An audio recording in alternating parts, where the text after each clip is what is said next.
like Rhonda and Kelsey, and after the people that shared, and after Debbie's terrific message, I'm not real sure why I'm here. However, I was asked to share something, and don't panic.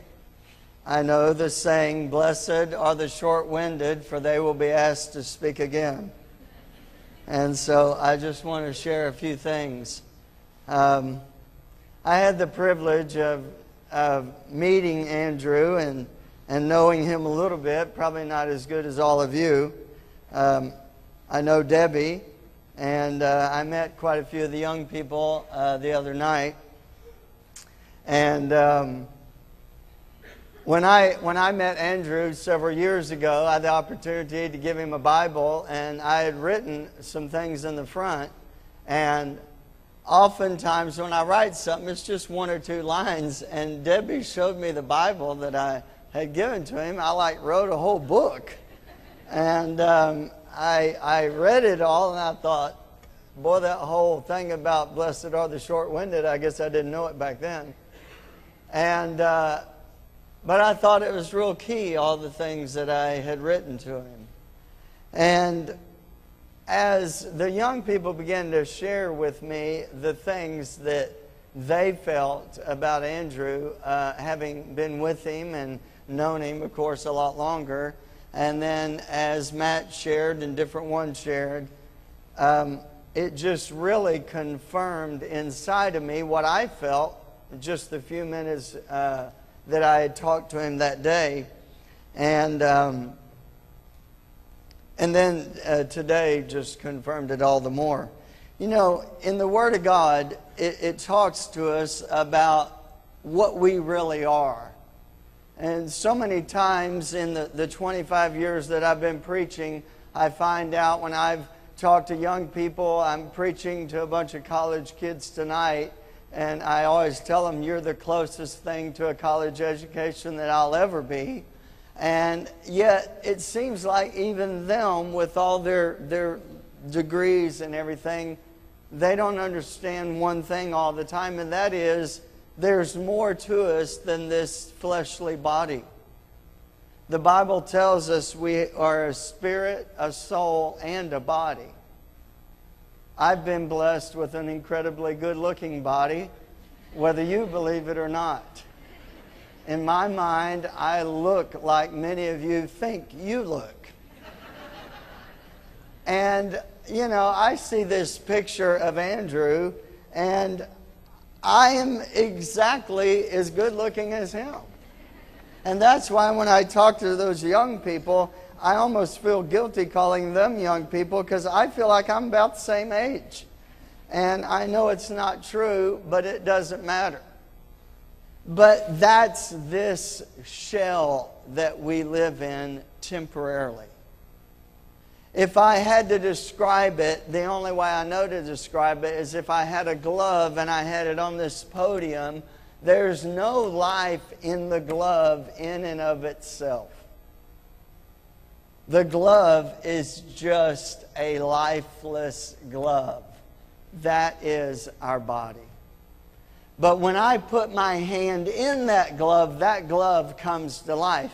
Not because of the glove, but because of my hand in the glove. That is the spirit on the inside of me and you.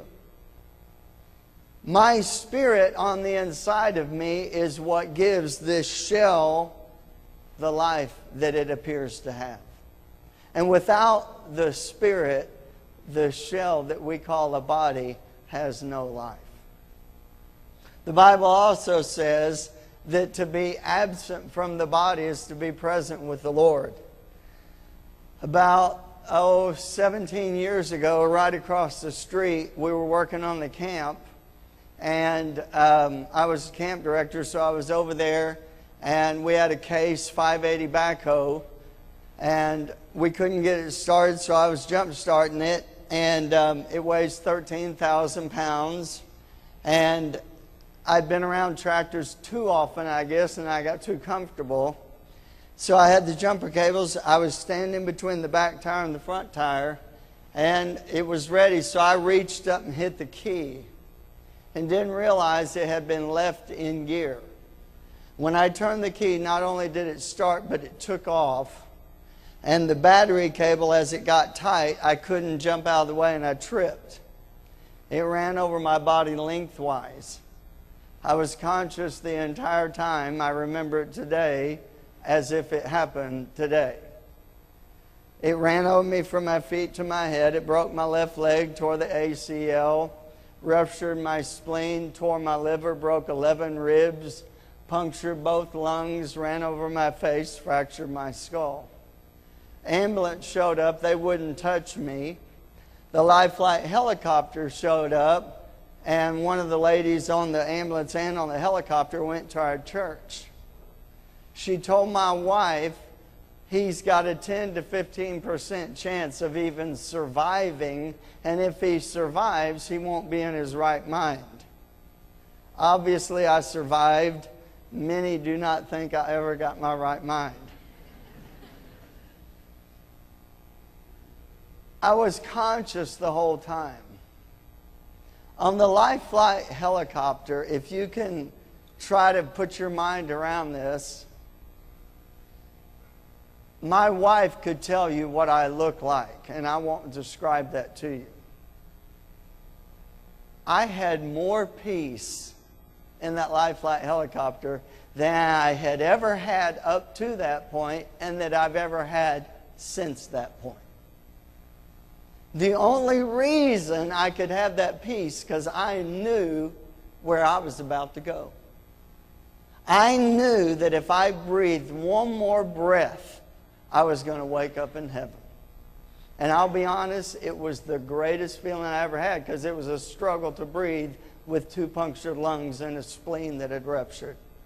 They said, Kevin, you probably felt like you were drowning and suffocating at the same time. And I said, well, maybe, but I was pretty happy. They said, do you want to know what you kept screaming on the helicopter? I said, yeah, tell me. They said, you kept screaming, how am I going to pay for this? Isn't it crazy what you do at a time like that? That's that glove screaming. But I had a peace over me.